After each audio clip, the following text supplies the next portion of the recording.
ये गुरुदेव से मिली हुई कथा अभी हम देखेंगे कथा प्रसंगम में, जिसका शीर्षक है फूल। फूल मतलब फ्लावर। तो इसका शीर्षक है फ्लावर और इसे प्रस्तुत करेंगे अनूप मटकर जी जो माइक पे होंगे, और विक्रम गोकुल कृष्णन जी जो गिटार पे होंगे, और अभिजीत भंडारी जी जो कीबोर्ड पे होंगे। तो आइए देखते हैं पहला कार्यक्रम कथा प्रसंगम।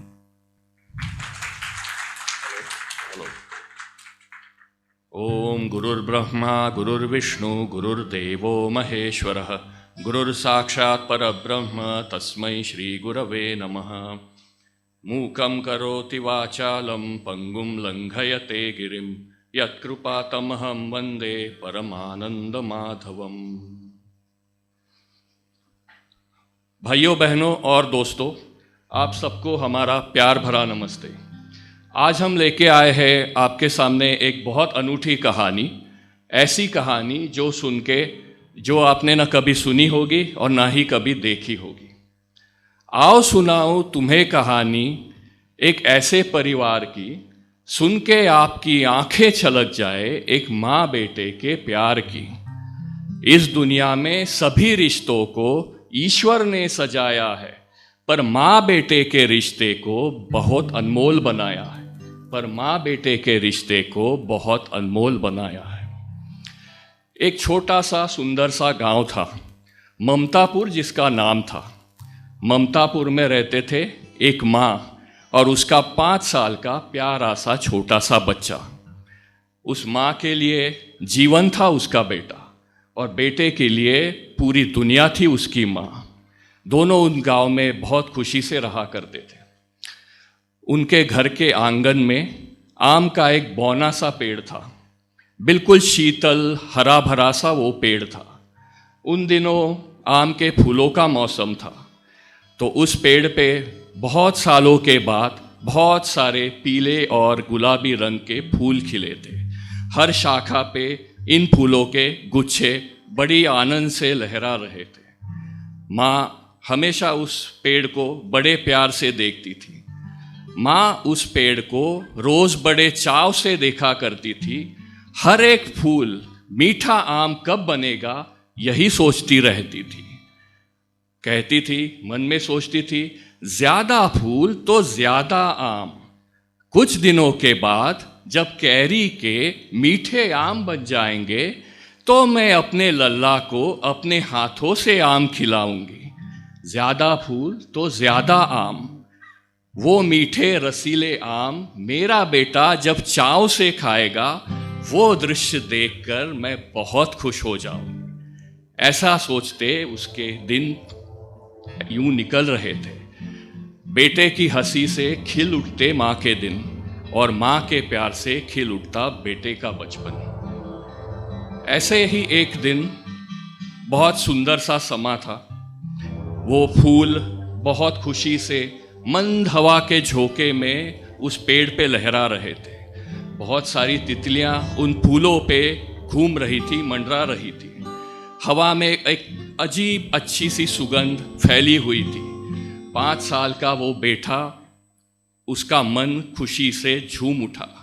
वो हंसते गाते नाचने लगा।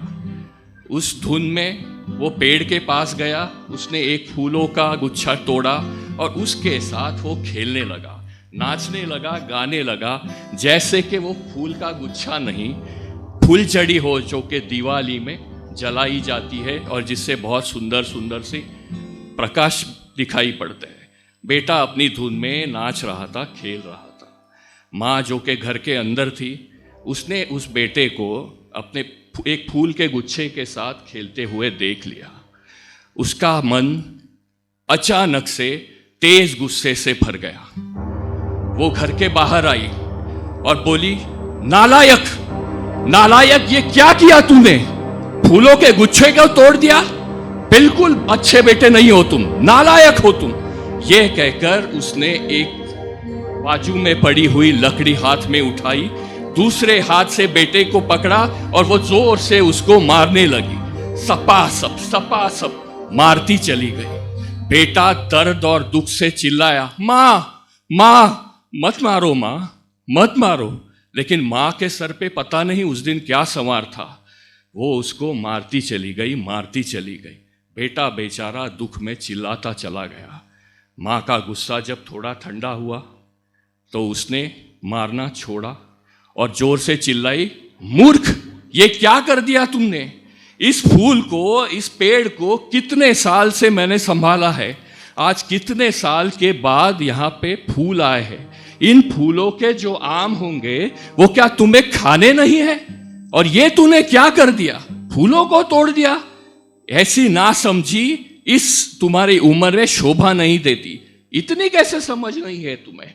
बिल्कुल नालायक बेटे हो तुम, बिल्कुल अच्छे नहीं बेटे। मां का वो रूप देख, उसका गुस्सा देख, बेटा मन से टूट गया।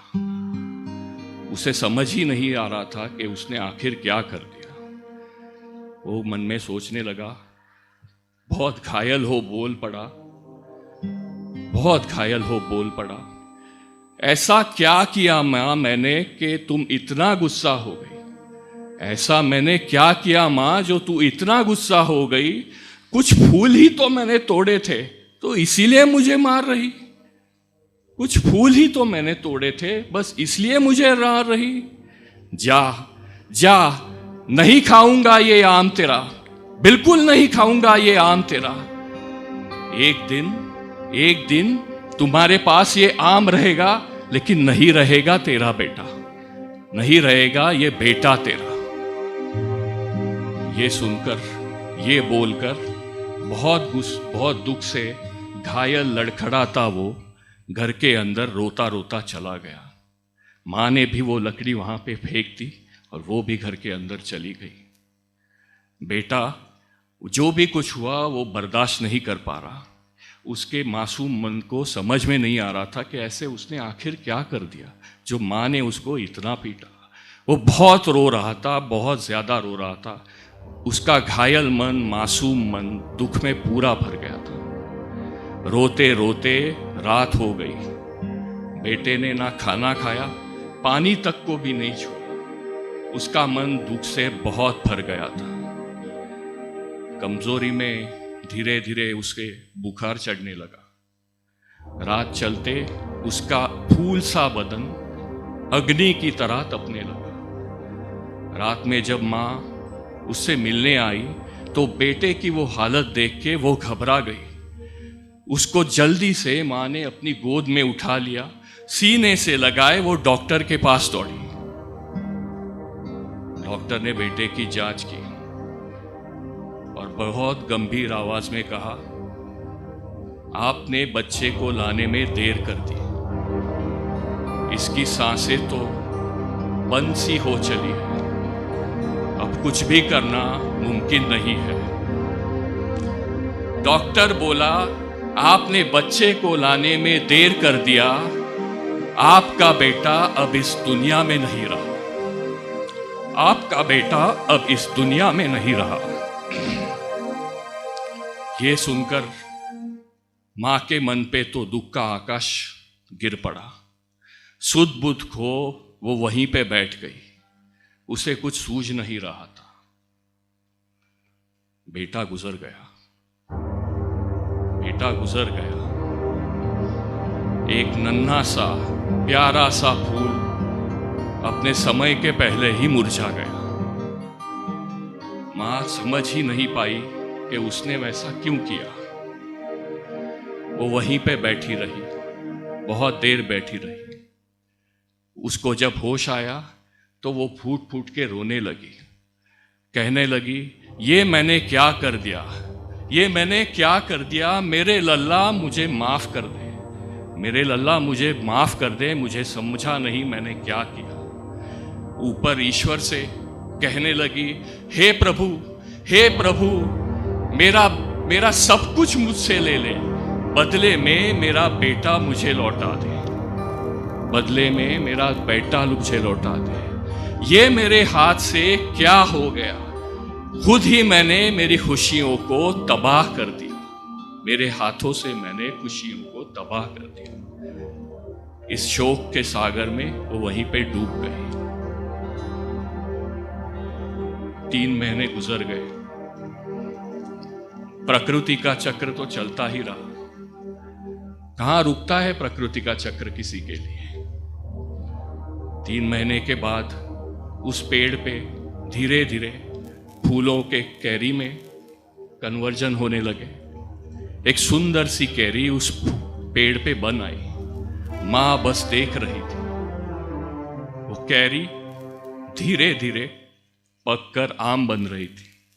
माँ सिर्फ देखती रह गई। एक दिन वो कैरी पूरा बड़ा सा मीठा रसीला आम बन गई। वो लाल पीला आम देख माँ का मन भर आया। पेड़ की तरफ देखते देखते वो आम अपने आप से नीचे गिर गया। माँ घर से उतरी और उस पेड़ के पास गई। उसने वो आम उठा के अपने हाथ में देख लिया। बड़ा सा मीठा सा रस से भरा वो नीला पीला आम। बेटे की आहट पा, बेटे की याद में उसका दिल तड़प, आंखों से उसके पानी बहने लगा। इतने में उसने पड़ोस के घर में बच्चों का हो रहा शोर सुना। वो बच्चे उनके आंगन में खिले हुए आम पेड़ पे देख के बहुत खुशी से नाच रहे थे, झूम रहे थे, गा रहे थे, कह रहे थे कि कितने हम लकी है कि इतने सालों के बाद हमें आम खाने को मिल रहे हैं। माँ ने जब ये सब देखा, उसका मन पश्चाताप और शोक से भर गया। ये मेरे हाथ से क्या हो गया, ये मेरे हाथ से क्या हो गया, पता नहीं मुझे इतना गुस्सा क्यों आया, क्यों मैंने मेरे फूल से कोमल बच्चे को मारा। वो बस रो पड़ी। उसे बहुत बहुत ज्यादा आंसू उसके आंख से चले गए। फिर उसने धीरे धीरे अपने बच्चे की समाधि की तरफ वो चल पड़ी। कोई छोटी उम्र में जब मृत हो जाता है तो उसको अग्नि के हवाले तो नहीं किया जाता है। वो बच्चा भी जब मृत हो गया था तो उसको एक जगह दफना दिया गया था और वहाँ पे एक सुंदर सा स्मारक बनाया गया था। वो आम अपने हाथ में लिए माँ उस स्मारक तक चली गई। बहुत प्यार से, शौक से उसने उस आम को उस समाधि पे रख दिया और कहने लगी, बेटा बेटा तू मुझे समझा नहीं, तुम मेरे प्यार को समझा नहीं। बेटा तुमने मेरा प्यार समझा नहीं, तुम मेरे लिए अनमोल थे, ये आम नहीं। थोड़ा सा गुस्सा मुझसे हो गया उस दिन, बट ये क्या किया तुमने, अपनी माँ को अकेला छोड़ यहां से चले गए। जाने वाला तो चला गया, एक बिलखती माँ को छोड़ गया। क्या माँ कभी अपने बेटे के लिए बुरा सोचेगी? कैसे तुमने समझ लिया कि मैं तुम पे गुस्सा हो गई थी? मेरे लिए तुम अनमोल थे, ये आम नहीं। ये कहकर शोक में रोते हुए वो चुप हो गई। वो जगह जहां पे बिल्कुल बिल्कुल एकदम सुनसान सी जगह थी, धीरे धीरे हवा चलने लगी। हवा धीरे धीरे बढ़ गई। हवा का एक जोर का झोंका आके उस माँ की गोद में उस माँ को छू गया। माँ को लगा जैसे उसकी बेटे की आत्मा ने उसे गले लगाया।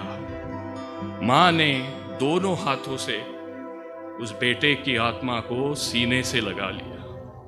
बहुत रो रही थी वो, उसके शोक का कोई ठिकाना नहीं था। इतने में आसमान में बिजली कड़की, थोड़ी सी बारिश की बूंदें भी गिरी। माँ बस वहां पे बैठी रही। उसने अपने रोते हुए आंखों से उस आम की तरफ देखा और वो आम अपने आप थोड़ा खुल सा गया। उसमें से आम का मधुर रस नीचे बह के गिरा। माँ को लगा मानो उसके बेटे ने वो आम चख लिया। माँ को लगा मानो उस बेटे ने उस आम को चख लिया। माँ ने कहा, बेटा ऊपर बैठे हुए क्या तुम मुझे देख रहे हो? क्या मुझे सुन रहे हो? नीचे आओ बेटा, नीचे आओ। इस आम को स्वीकार करो, ये मैंने तुम्हारे लिए लाया है। भगवान ने ही इस आम को तुम्हारे लिए भेजा है। वो खुला हुआ आम, उससे बहता रस और माँ के वो भावनाएं, बहुत ही अनूठा समा था। इतने में और एक बार आसमान में बिजली कड़ी। माँ ने ऊपर देखा तो आसमान में कुछ धुंधला सा नजर आया। बादलों के बीच उसका बेटा मुस्कुराता नजर आया। माँ, मैं तुझसे नाराज नहीं हूं माँ, इसे तू नियति समझ ले।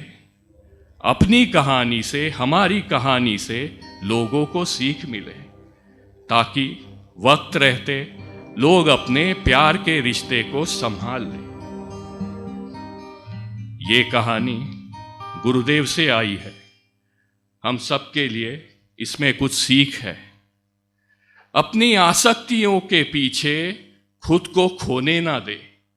अपनी आसक्तियों के पीछे खुद को खोने ना दे। अपने दुर्गुणों के आगे प्यार को रोने ना दे। अपने दुर्गुणों के आगे प्यार को रोने ना दे। ये कथा प्रसंगम मैं गुरुदेव के चरणों में रखता हूँ। धन्यवाद।